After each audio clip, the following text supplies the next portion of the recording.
I would like to share some more CDs of great recordings that I would recommend to audiophiles or just people who like great sounding albums. I already gave out a few on my first two videos about this topic. I will list 10 more albums on this video.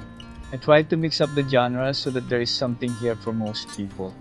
I found out about these albums mostly from audiophile magazines, describing them as well-recorded and expertly produced albums, and some of them are from other audiophiles who have recommended them to me. The albums I'm listing here are the ones that I did check out, have listened to a lot of times, and agreed that they are indeed great-sounding albums.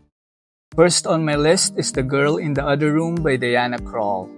This is the 7th studio album by Canadian singer Diana Krall, released on 2004 by Verve Records. This is a demo room staple about 15 plus years ago. On this album, Diana moved away from contemporary jazz standards and performed songs by contemporary artists like Elvis Costello, Tom Waits, and Joni Mitchell, but still in a jazz club style and sound. This album is recorded and mixed by Al Schmidt, who was also part of the production for Steely Dan's album Aja, which is popular among audiophiles. This is a jazz record with a wonderful intimate sound, perfect for late-night listening. The sound of Diana's voice and the timbre of the piano sounds fantastic on this CD. Next on my list is Want One by Rufus Wainwright.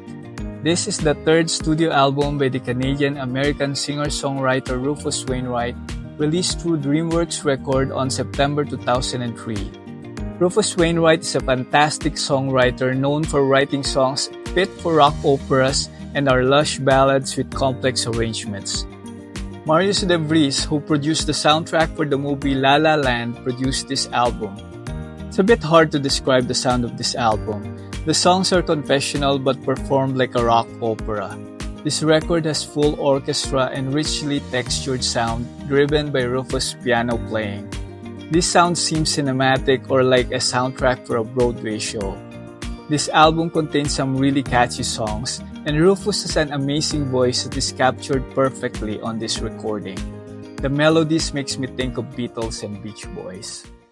Next album on my list is the legendary Eva Taylor Live at the Pawn Shop by Eva Taylor with Maggie's Blue 5. The CD I have is an SICD released in 2007 by Opus 3 label. The music was taped in March 1976 at a relatively small jazz and blues club in Stockholm called Stampen, or the Pawn Shop as it's now more popularly known. This is way back before digital recording.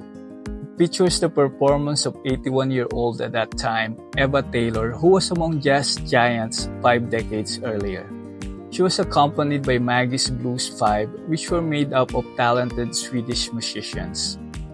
What makes this such a great sounding disc is the combination of fabulous acoustic instrumentation as only the voice is amplified, a great venue, and real you are there ambience. You can feel the joy on their performance coming through because of the great quality of the recording. This record won the Album of the Year in Hi-Fi Plus magazine in 2007. Next on my list is Loveless by My Bloody Valentine. This is the 2nd studio album by the Irish-English rock band My Bloody Valentine, released in November 1991 by Sire Records. Have you heard of shoegaze or shoegazing? I did not know about the subgenre of music until I came across this album. Wikipedia says it's a subgenre of indie and alternative rock in which the music is a mixture of obscured vocals, guitar distortion and effects, feedback, and overwhelming volume. The name comes from heavy use of effects pedal, as the performers were often looking down at their pedals during concerts, which seems like they are just looking at their shoes. The lyrics are obscure, so this won't be your usual sing-along track, but the tracks are so layered with sounds. I find the sound engaging and kept me listening on the whole album. The music has dreamlike atmosphere and almost hypnotic. Next on my list is A Woman by Lambchop. This is the 6th studio album by American rock band Lambchop, released in February 2002 under City Slang label. This is a wonderfully simple album, primarily piano-led with occasional guitars and minimal percussion. I have not listened to their previous albums, but music reviewers say this is very different from the elaborate and lavish sound of previous lambchop albums.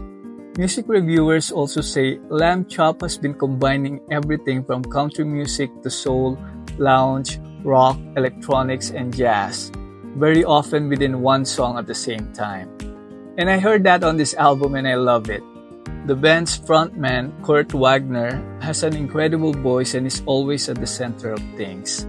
The recording's so good that he seems to whisper in your ear. Great sound staging, and you hear each individual instruments clearly, especially the piano. Just great sounding album overall. Next on my list is Vespertine by Bjork. This is the fourth studio album by Icelandic recording artist Bjork, released by Elektra Entertainment in the US on August 2001. This album has beautiful orchestration with string sections and intricately arranged background of harp, synth sounds, and majestic dreamlike effects. According to Stereogum magazine, Bjork wanted Vespertine to sound like chamber music, and she layered her sounds in specific ways so that they'd sound good on low-quality MP3s. Keep in mind that she made this album during the Napster era, where the music that gets downloaded are lo-fi and the laptop speakers are not very good.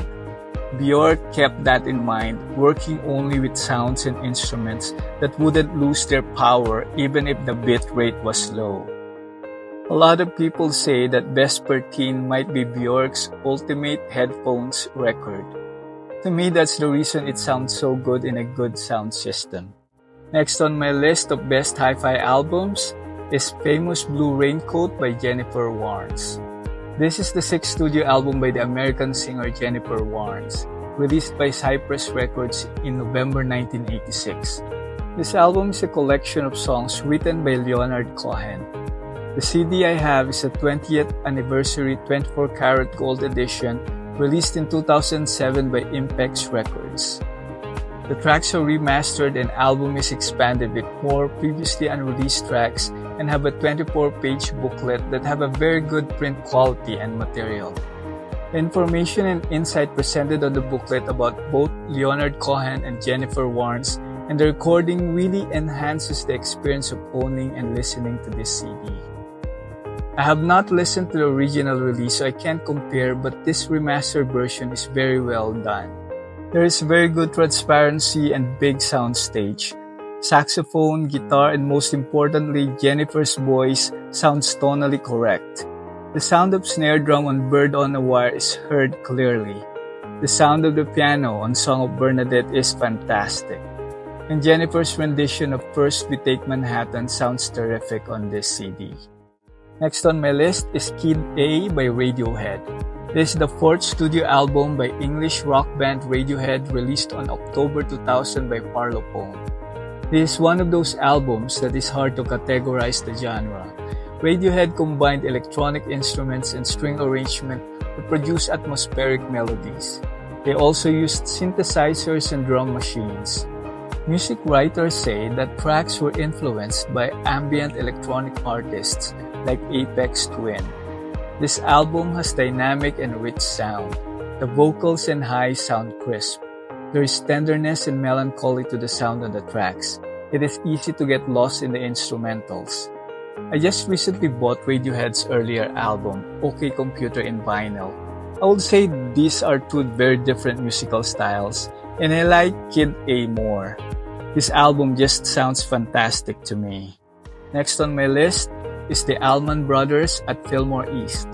This is the first live album by American rock band the Alman Brothers Band, released on July 1971 by Capricorn Records. The album I have is an SACD release in 2013. The recording took place in March 1971 at Fillmore East Club in New York. There are 3 songs here where they performed extended versions. This album has been widely regarded as one of the greatest live albums of all time. This is a fusion of blues, rock, country, and jazz. According to rock magazines, the band was frustrated with their studio albums and knew that they need to be recorded live so audiences understand how they actually sounded. They wanted to play in one room for several days, record themselves and the crowd, and create a snapshot of the actual moment. Greg Alman said that the acoustics in Fillmore were nearly perfect. And lastly, but one of my most favorite CDs on my collection is Abraxas by Carlos Santana. This is the second studio album by Latin rock band Santana, released September 1970 by Columbia Records. The CD I have is an SICD released by Sony Music Japan in 2020. It's a hybrid of stereo and 4.0 channel, also called quadrophonic. I think most audiophiles are familiar with Santana, and Abraxas might be his best-known early album. The music is Afro-Latin beats with psychedelic blues guitar. Package comes with the original artwork of the band's singles when it was released in Japan. It also has a poster of the band that was originally included on the release of single Oye Como Va. Very nice artwork for CD collectors. The cover is now considered a classic among rock album covers. I have not tried the quadrophonic mix yet of this CD. I'm still currently looking to buy a quadrophonic receiver. I think the band's style of music is perfect for listening on quadrophonic, as it will probably be like they are having a jam session on your listening room. But I'm very happy with the stereo mix, as it has excellent dynamics and tonal range. The guitar solos are sparkling but never too bright. Black Magic Woman and Oye Como Va, which are both covers, sound great in stereo. And that's the 10 CDs of best hi-fi albums for this video that I would recommend to audiophiles. I have a lot more great audiophile albums on CDs that I will share on my next videos, so please subscribe. I hope you will enjoy my selection and discover something new. Let me know your thoughts if you have already listened to these albums. Happy listening!